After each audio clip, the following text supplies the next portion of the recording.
안녕하십니까. 구독자 여러분들과 늘 함께하는 경제적 자유아빠 달봉이 아빠입니다. 자, 여러분, 오늘 저녁에 푹 주무시기 전에 우리 수백만 삼성전자 주주들이 있죠. 자, 이제는 곧 감동받을 준비를 해야 될 것 같습니다. 자, 그 얘기가 뭐냐?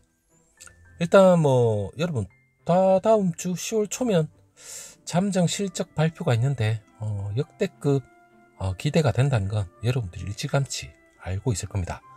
자, 이 얘기를 떠나서 10월 말 실질적으로 확정 발표가 나면 중요한 거는 물론 영업 매출, 영업이익 이것도 우리가 놀라 자빠질 정도겠지만, 물론 4분기와 내년에 대한 업황과 관련된 그런 방향성을 삼성전자에서 얘기를 할 겁니다. 자, 그 얘기와 더불어서 외국인들의 이 방향성 물론 결정이 납니다. 자, 그렇기 때문에 감동을 받을 준비를 여러분들은 지금껏 잘하고 계셨으니까 즐기시면 될 것 같고, 일단 제일 중요한 거는 여러분, 일단 여러 외부적인 요인도 분명히 있을 겁니다. 일단 3분기에 대한 증권가 눈높이도 계속해서 높아지지만, 이분들이 왜 파는지는 여러분들이 이제는 더 이상 얘기 안 해도 알겠죠. 그리고 우리 7만 전자 이제 8만 전자로 올라갈 때가 됐습니다. 그 얘기 가능성까지 다 제가 모조리 오늘 주무시기 전에 제 얘기 한번 듣고 한번 희망회로로서 한번 좋은 꿈도 한번 꾸보셨으면 좋겠습니다. 하지만 여러분, 삼성전자가 제일 중요한 건 내부적인 업황과 관련된 이 펀다멘탈, 그리고 주력인 메모리죠. 자, 여기와 관련해서 비관론이 분명히 있는 건 맞습니다. 물론 4분기부터겠죠. 그 이외에는 헝다부터 시작해서 그리고 최근에는 미국의 그 삼성전자의 내부 정보죠. 반도체 업체들의 이 내부 정보까지도 45일 이내로 거의 협박 비슷한 물이 내놔라 이런 것도 어느 정도 위기일 수도 있습니다.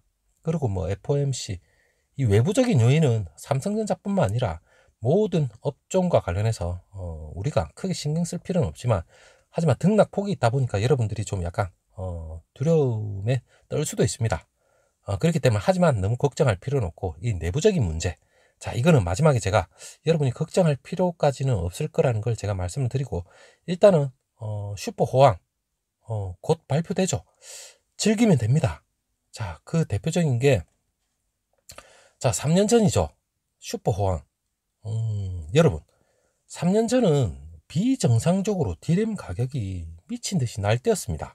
자, 그때의 평균 매출, 여러분 2017년에서 18년도 정도 버금갈 정도의 매출, 매출은 벌써 최대 실적은 따놓은 당상이겠지만 벌써 70조 넘어가는 거는 역대급입니다. 사상 최대 실적이죠. 근데 이 영업이익이 15조가 넘어간다는 말은 최대 실적, 그때 당시에 17년, 18년도 메모리 초호황 때에 버금갈 정도라니까 일단은 슈퍼 호황이나 마찬가지죠. 그때보다는 메모리 디램 가격이 그렇게 미친듯이 오르지는 않았지만 삼성자가 두루두루 잘했다는 그런 성적표입니다. 그리고 여러분, 18년도 3분기가 지금껏 삼성자 영업이익 중에서 가장 올라왔을 때인데, 그때 당시 17조 5천억 정도 되죠. 자, 이거는 깨지라고 있는 거죠. 물론 삼성자가 성적이 좋아서 깨질 겁니다. 자, 그리고 여러분, 외국인들, 제일 중요한 건 외국인들을 불러다가 삼성자가 이래 잘하니까 제발 들어와 달라 이래 얘기해도 자기들이 알아서 들어오겠지만, 여러분, 이 주가가 반등을 하고 있다는 그 느낌은 1월 달부터 우리는 느꼈죠. 계속해서 우하향. 그러던 게 지금 여러분 보시더라도 8월 달에 한번 반도체 겨울 그 얘기를 하면서 미친 듯이 떨어졌습니다. 자, 이게 저점이었죠.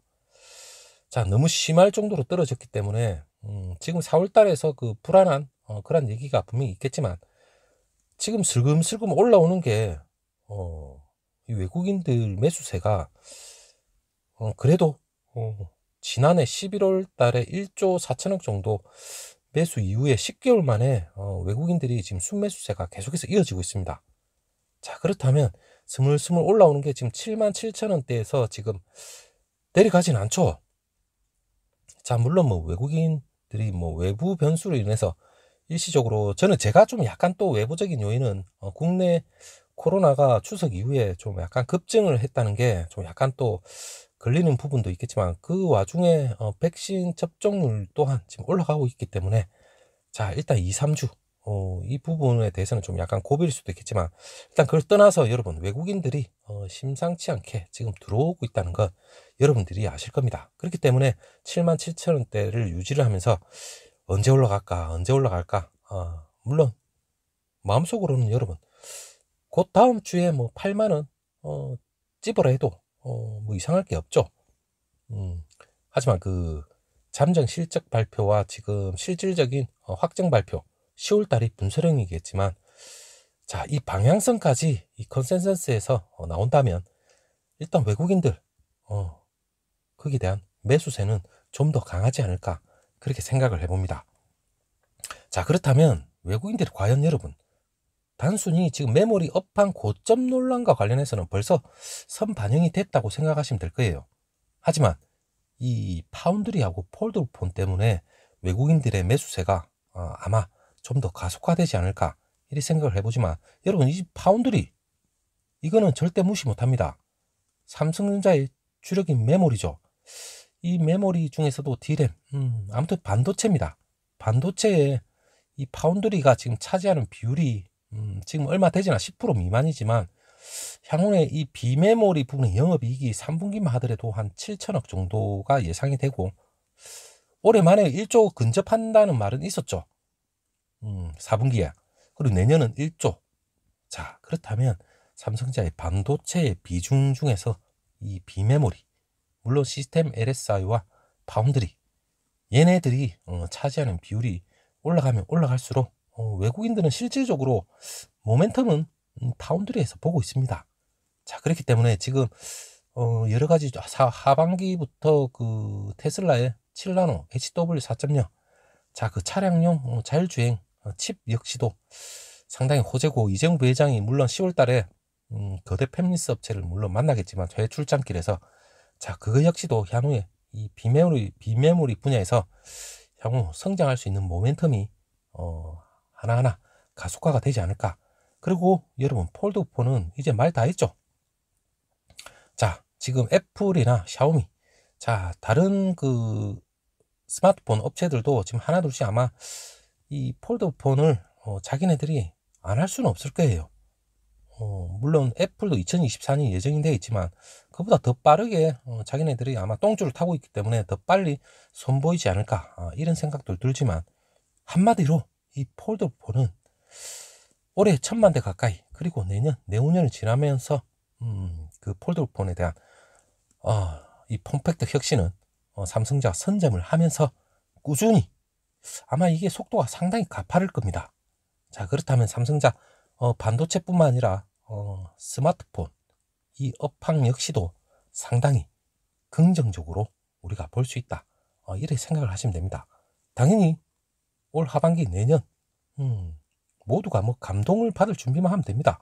저는 10월 이 잠정을 떠나서 확정 실적 때 이 컨센서스 4분기와 내년에 대한 여러분, 이 방향성, 자, 이게 내부에서 분명히 삼성전자가 여러 의미를 내포하는 얘기를 할 겁니다. 물론 뭐 3나노 지혜 공정부터 시작해서 여러 긍정적인 얘기를 마구마구 아마 쏟아내지 않을까. 뭐 왜냐하면 우리 주주들이 지금 메모리 고점 논란과 관련해서 걱정이 이만저만이 아니죠. 하지만 이 이만저만이 주가에 지금 어느 정도 반영은 됐다는 치지만, 다음 주에 뭐 마이크론을 필두로 해서 삼성전자의 잠정 실적, 그리고 SK하이닉스, 이 모두 메모리 빅3죠.